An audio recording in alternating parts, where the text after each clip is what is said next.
Hi guys, good morning. Ayan, gawa tayo ng paraan guys para makatuyo tayo ng mga sampay natin.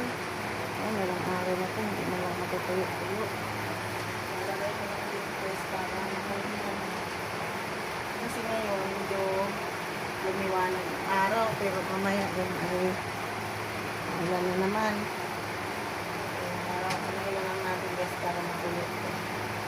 Konting hangin na lang guys, matutuyo ito.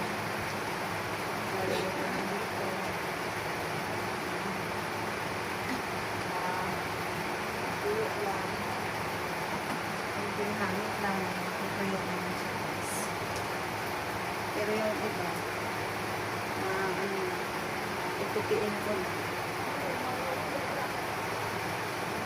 Araw-araw siya. Pero, hindi ka paniwala yung araw kasi medyo madilim pa rin lang.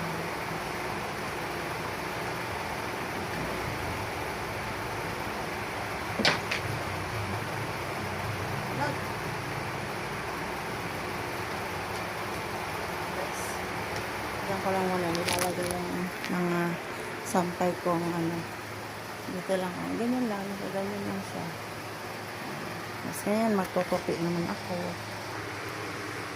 Ito siya mga medyo tuyo-tuyo na guys. Ayun mo dito sa laylayan. Ano pa? Hindi pa masyadong tuyo. Pero yung iba tuyo na. Kaya tupiin ko na siya.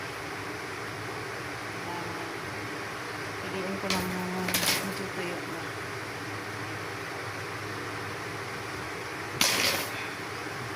Ang hirap magpatuyo na ngayong tag-ulan. Ang hirap magpatuyo ng gamit na sampay. Sabado pa kanila ay Friday pala guys, Friday. Hanggang ngayon, na lang, magpa-Friday na lang yung patuyo.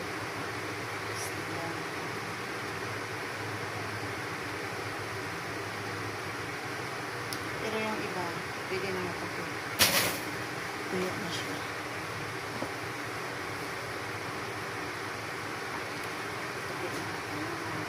Para mabawas-bawasan ng mga sampay.